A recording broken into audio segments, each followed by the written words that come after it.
So here's how the bets went yesterday. I'd looked at OLBG, and the thing that caught my attention was that Leicester had beaten Brugge away 3-0. So I will mention that later on. One of the typical patterns in the league is the home team wins half the games and it's a draw, and the away team wins roughly a quarter. It's not static. There is little variations there, but just as a rough rule of thumb, you'd typically back the home team. I mean, of course, if it's a very strong away team against a very low, weak home team, then, that's not going to be the case. So here we had, I think it was 1.7 or something for Leicester. So the market was kind of going, they're the home team, and they've won every game in the group so far. So, and Brugge are the weakest team in the group. So going into it, you would expect Leicester to win. But that was already priced in, So, we want to shop for value. We want to look at the various different options that are available to us and pick the ones where you think there's more money to be made. So, having a look, I kind of thought, from the various comments on the page and the league table, how the teams had been doing in the Champions League so far, basically Bruges had barely scored a goal and Leicester hadn't conceded a goal. So I thought both teams to score no was a good bet. In fact, in other sites,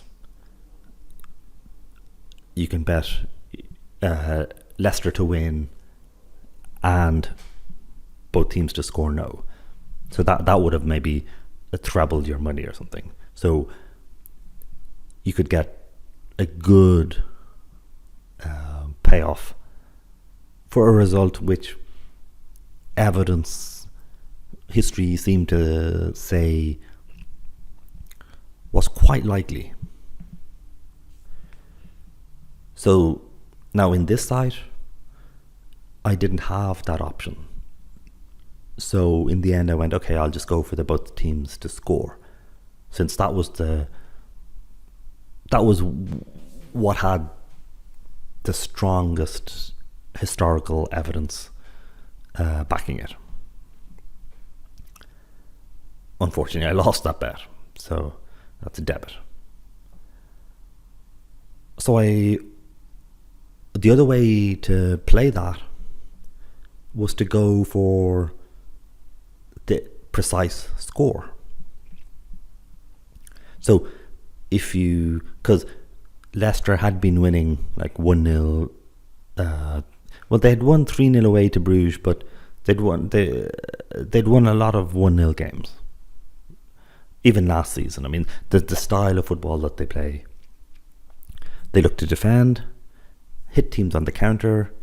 Once they go 1-0 up, they're confident that they can hold on to that lead. So they'll sit back and go, we're done. So I thought I'll cover both of these And for correct score bets, you get something like 6-1, 7-1, 8-1. So they're far better payoffs. So even with just a €1 bet, that could have generated €5 or €6.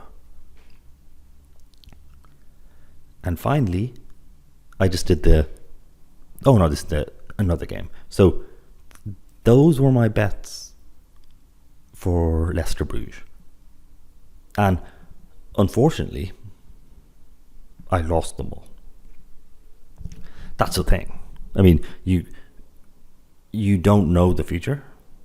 You can't. I'm not aiming for 100%. I win every bet.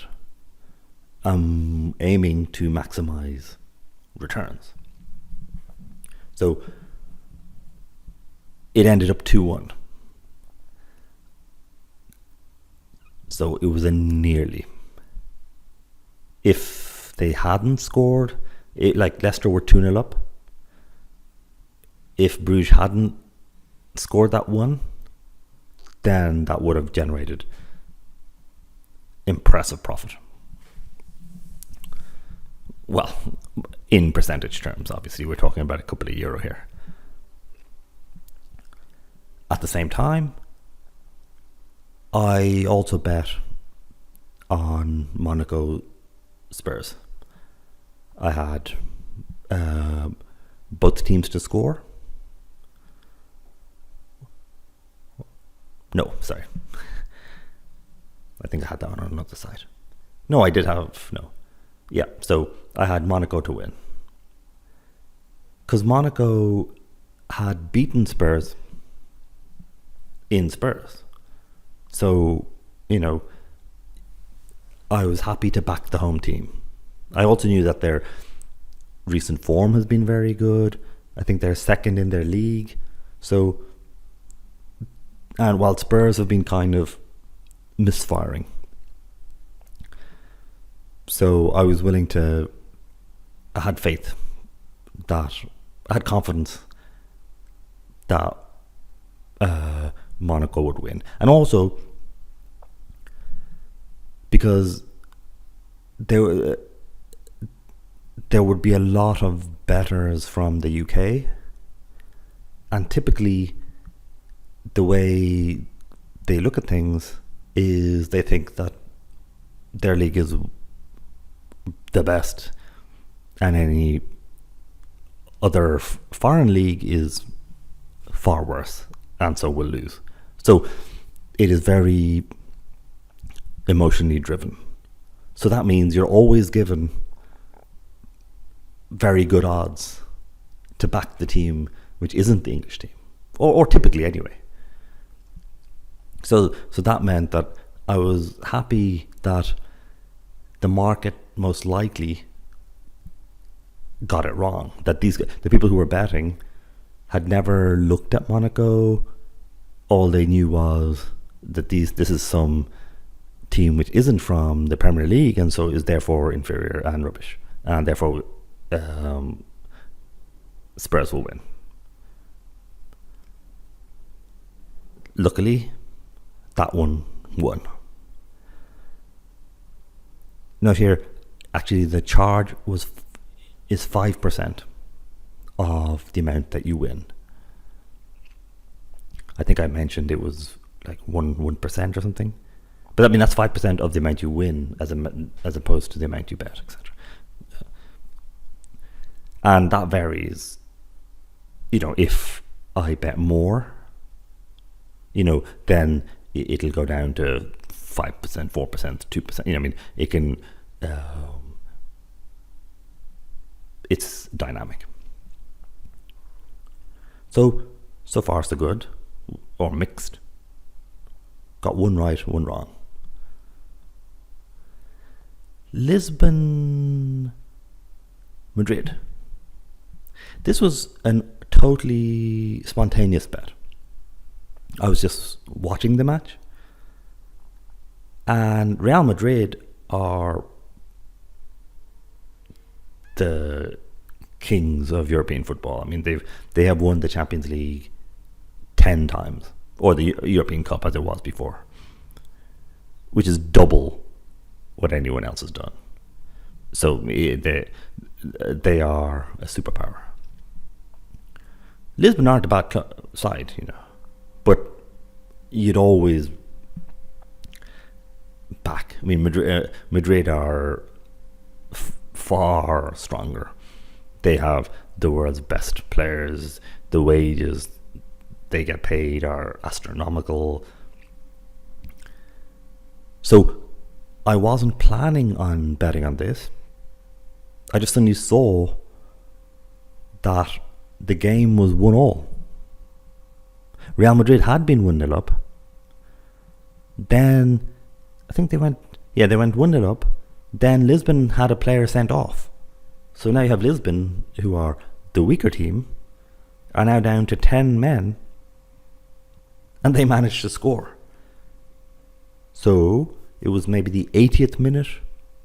It was 1-1, and I went, whoa, that's interesting, because Real Madrid wanted to win. They're not top of their table. So, they're not going to be sitting back. They would want to make sure they win, so they have a better chance to win their group, so then they'll have an easier run in later. So then I went, okay, this is good. And you could get basically 2-1 odds backing Real Madrid to win, which to me was tempting. So even though there was only, I think it was less than 10 minutes left, I was happy to back them. So that's 2 bets won, 1 bet lost. This was a player to score bet. Again, these are quite high odds normally, but Falcao had scored loads of goals so far this season. He's an absolutely legendary, exceptional player who basically has had a lot of injuries. So it looked like, unfortunately, that was the end of him. But this year, he seems to be back to his old self. So he's basically scoring in every game, if not more than a goal a game.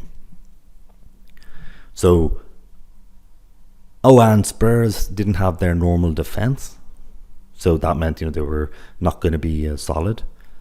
So all in all, and it was for like €1, I thought that was a bet worth making.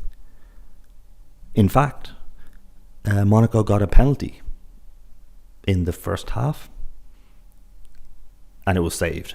So Falcao took it. 80% of the time he would have scored. So again, I lost the bet, but I think it was a reasonable bet. I mean, I would in general take that bet.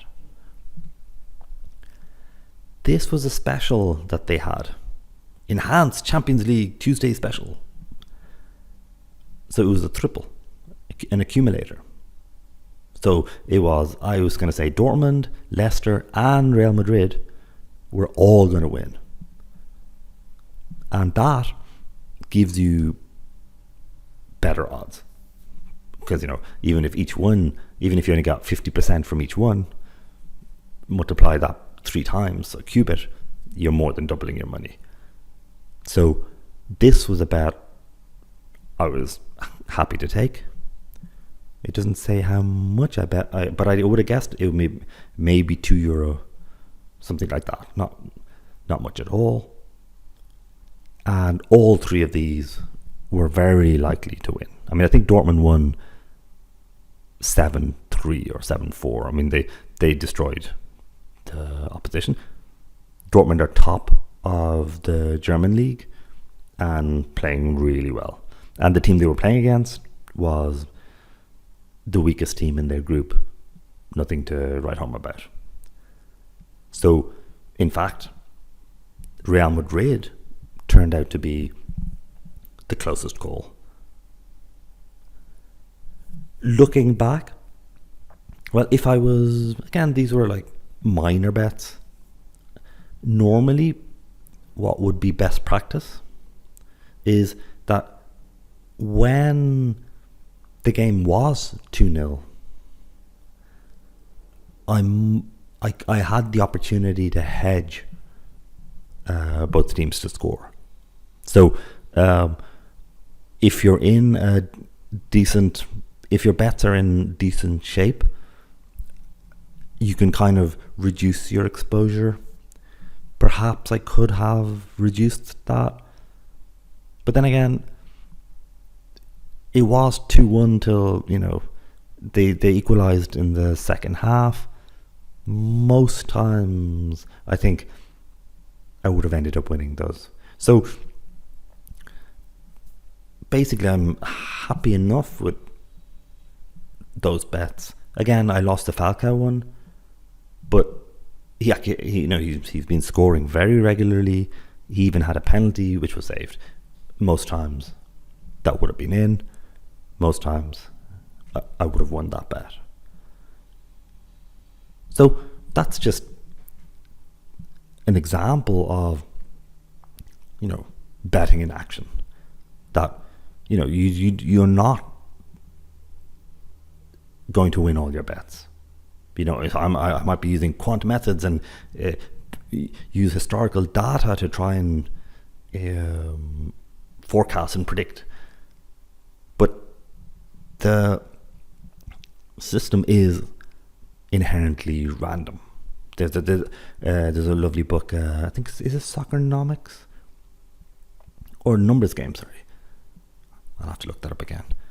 But there pointed out that when people looked at goals scored, I think it's something like half of the goals were lucky. You know, were involved somebody who was trying to take a shot, kicked it wrong, it deflects off a defender and goes in. So that wasn't what the player was trying to do. It wasn't, you couldn't have predicted it. I mean, that's not a rare thing. So football is inherently very risky, random. You know, there could be incorrect refereeing decisions. Like yesterday in the Spurs Monaco game, Son, he was through, the Spurs player broke the offside trap. He was through 1-on-1 against the goalie, and he totally fluffed it. I mean, the goalie came out nicely, but he froze. He didn't know what to do. He kicked it to the right to try and run around the goalie, but he kicked it. His touch was wrong, so he kicked it in the totally wrong direction. But I mean, he should have scored that. But that's what makes it entertaining. So next we'll look more at how you go about finding these bets, rationalizing. How do you how do you argue that something is a good bet as opposed to a bad one?